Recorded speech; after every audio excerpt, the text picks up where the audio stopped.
स्वागत है आप सभी का मेरे YouTube channel science maths classes by Raj में। आज हम आपको लेकर आए हैं द्विघात समीकरण ax square plus bx plus c class 10। इसमें आपको विविक्त कर ज्ञात करना है और इसमें आपको क्वेश्चन आता है कि इस समीकरण का विविक्त कर ज्ञात कीजिए तथा बताइए कि इसके मूल क्या होंगे, यानी आपको रूट्स निकालने हैं क्वाड्रेटिक इक्वेशन के। तो कैसे निकालते हैं, कैसे करते हैं, यह हमें जो समीकरण दी हुई है द्विघात समीकरण ax square plus bx plus c, यहां हमारी जो ये a b c ये इनके कोफिशिएंट हैं, ये जो भी कोफिशिएंट हैं इनका मान हम b स्क्वायर माइनस 4ac में रख देंगे और विविक्त कर हम b स्क्वायर माइनस 4ac को ही हम विविक्त कर कहते हैं। तो ये सबसे पहला काम होता है, इसमें हम जो भी हमारी समीकरण दी हुई है द्विघात समीकरण या क्वाड्रेटिक इक्वेशन कह सकते हैं इंग्लिश में, उसे हम सबसे पहले मानक रूप में लिखेंगे। मानक रूप में लिखने पर उसकी हम एबीसी से तुलना करेंगे और एबीसी की वैल्यूज निकाल लेंगे और हम इसमें भी स्क्वायर माइनस 4ac में रख देंगे। यहां से हमारी चार कंडीशन हमारे सामने आएंगी। पहली आएगी b स्क्वायर माइनस 4ac बड़ा हो सकता है 0 से और ये पूर्ण वर्ग संख्या हो सकती है। माइनस 4ac का मान 0 से बड़ा हो सकता है और ऐसी संख्या हो सकती है जो संख्या पूर्ण वर्ग हो। यदि संख्या पूर्ण वर्ग है तो उसके जो रूट्स होंगे, मूल होंगे, वास्तविक होंगे, परिमेय होंगे और असमान होंगे। ये कंडीशन आएगी। यदि b स्क्वायर माइनस 4ac का मान बड़ा तो है लेकिन पूर्ण वर्ग संख्या नहीं है, तो उस कंडीशन में जो मूल हैं वास्तविक होंगे, असमान होंगे, लेकिन परिमेय की जगह यहां अपरिमेय हो जाएंगे। अब आती है तीसरी condition, b square minus 4ac का मान छोटा है 0 से। यदि 0 से छोटा अर्थात ऋणात्मक है, यदि ऋणात्मक आ रहा है तो मूल अवास्तविक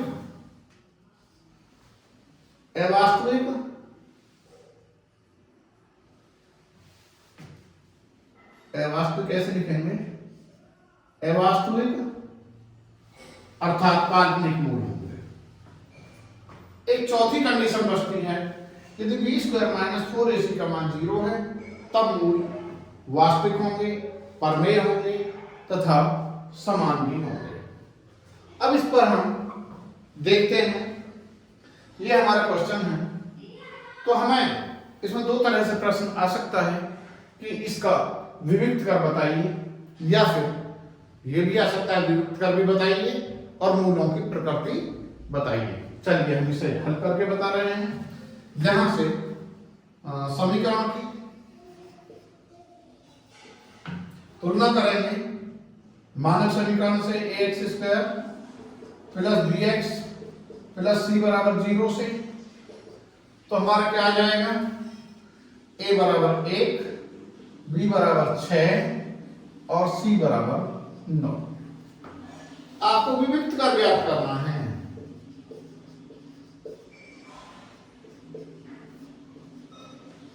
इसे हम b के द्वारा भी रिप्रेजेंट कर देते हैं।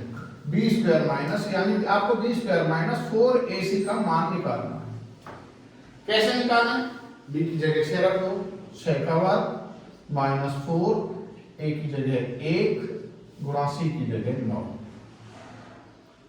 या ये आ गया 36 माइनस 36 और 36 में से 36 जाएंगे तो 0 आ गया।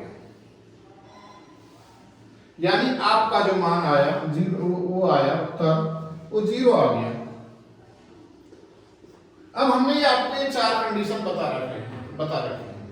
आप ये तो कह सकते हैं कि विविक्त कर का मान 0 आएगा, लेकिन यदि आपसे ये भी पूछा जाए कि इन मूलों की प्रकृति क्या होगी, तब आप बताएंगे कि ये मूल हमारे कैसे होंगे? जब ये बराबर होता है, मूल वास्तविक हैं, परिमेय हैं तथा समान हैं। ये आप लिख सकते हैं कि समीकरण के मूल वास्तविक, परिमेय तथा समान है। बस इतना सा आपको करना है, ये आपको बताना है। आपका ये 1 नंबर में भी आ सकता है, 2 नंबर में भी आपका ये आ सकता है। चलिए अब हम अगला क्वेश्चन लेते हैं।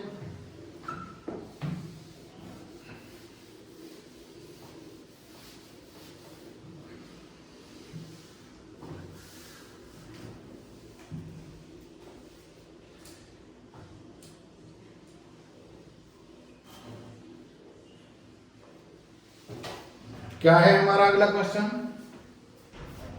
ये है हमारा 3x स्क्वायर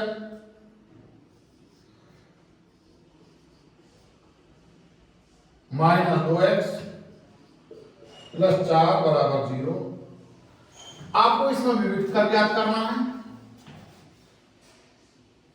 और इसमें मूलों की प्रकृति ज्ञात करनी है। तो फिर वही तरीका वही है, तुलना किससे करेंगे? तुलना करेंगे मानक समीकरण ax square plus bx plus c बराबर 0 से।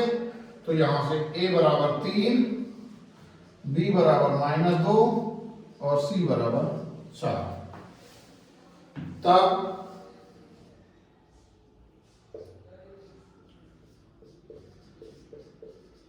विविक्त का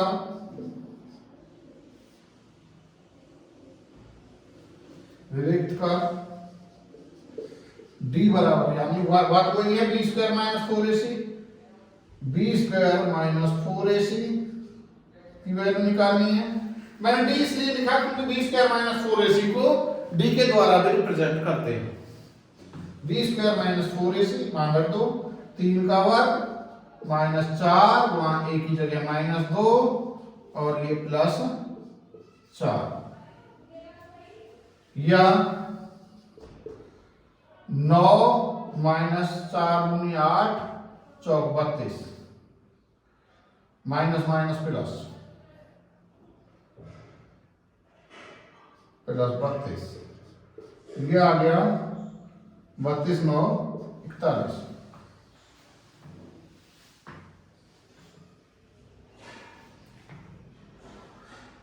कोई 20 पे, सॉरी गलती कर दी हमने, क्योंकि a है हमारा 3, इसलिए ये b स्क्वायर माइनस 4ac है, ना कि a स्क्वायर। b की वैल्यू कितनी है? -2 का वर्ग -4, a की जगह क्या है? मल्टीप्लाइड 3 और c की जगह क्या है? 4, या 2 दूनी 4, 2 का वर्ग 4 प्लस माइनस 4 3 12 चौक 48। इसमें से ये घटाएंगे, ये बराबर -44। अब यहाँ आप इसमें देख सकते हैं क्या कंडीशन है। यहाँ यानी ये 0 से छोटा है, यहाँ ये भी लिख सकते हैं कि ये ऋणात्मक है, ऋणात्मक। तो जब ऋणात्मक आए तब मूल कैसे हो, यानी विविक्त कर के वैल्यू यदि आपसे पूछ रहा है खाली विविक्त कर, तो d बराबर तो -44 ही आ गया विविक्त कर, या b स्क्वायर माइनस 4ac बराबर 44 आ गया। ये उत्तर हो सकता है खाली, यदि विविक्त कर पूछा है तो ये उत्तर लिख सकते हैं।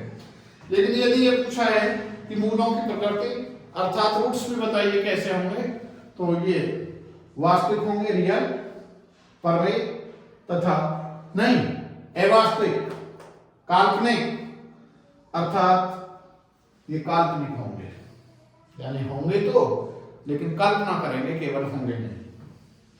अब ये यानी लिख सकते हो कि मूल काल्पनिक,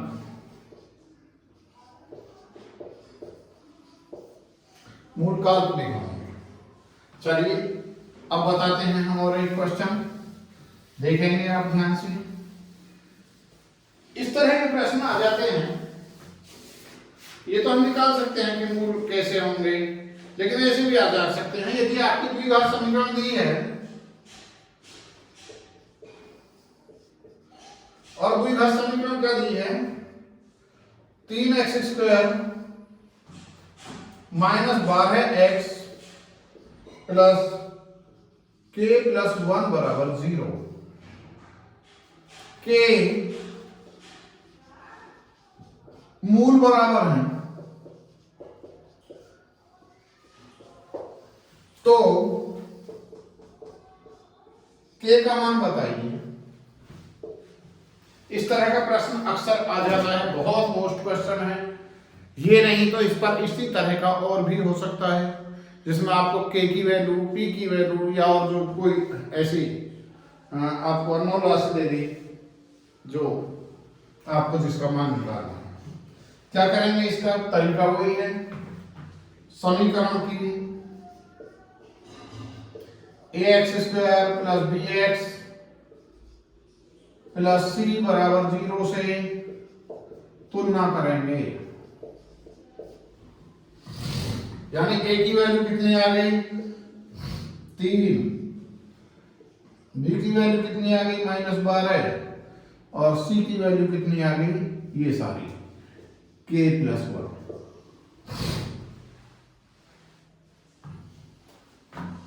विविक्त का क्या हो जाएगा, d अर्थात b² माइनस 4ac ये बराबर 0 क्यों है, क्योंकि जब मूल बराबर होते हैं b² माइनस 4ac बराबर 0, जब मूल बराबर जब इसके परमेय तथा समान होते हैं, मूल एक समान होते हैं, बराबर होते हैं, समान या बराबर एक ही बात है, तो हमारा b² माइनस 4ac 0 होता है, इसलिए हमें 0 के बराबर रखेंगे। अब b की वैल्यू कितनी है, -12 का वर्ग -4 a की जगह 3 मल्टीप्लाइड c की जगह k प्लस 1 बराबर 0। या बारे में 144 आ गया, इसका वर्ग -4 की 12 और ये k प्लस 1 बराबर 0। या इसे उधर ले जाएंगे, इसे यहां चलिए यही ले लीजिए, 144 प्लस -12 के में गुणा करेंगे 12 के और प्लस 1 में करेंगे ये भी -1 12 है, 12 एकम 12 और क्योंकि बाहर माइनस है इसलिए यहाँ भी माइनस, ये बराबर 0।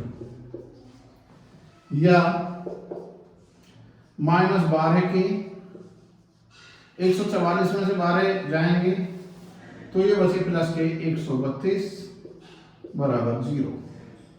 या के बराबर इधर जाके माइनस का 132 हो जाएगा और इस 12 माइनस का 12 के चलिए, या के बराबर -132 बटे 12 और माइनस से माइनस खत्म, ये प्लस ही हो जाएगा, तो ये आ जाएगा 12 एकम 12, एक बचा और 12 एकम 12, यानी के बराबर 11।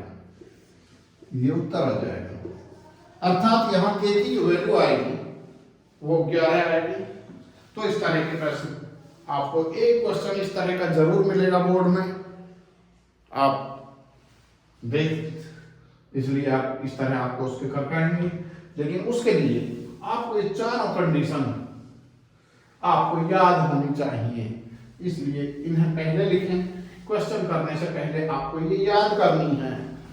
ये थोड़ा सा काम मैंने आज आपके लिए बताया है, आपके एक क्वेश्चन बिल्कुल पक्का। और मेरी अगली वीडियो देखने के लिए मेरे चैनल को लाइक करें, सब्सक्राइब करें और बने रहें मेरे चैनल पर, जिससे आपको अगली वीडियो आपके पास तक पहुंच सके। Thank you.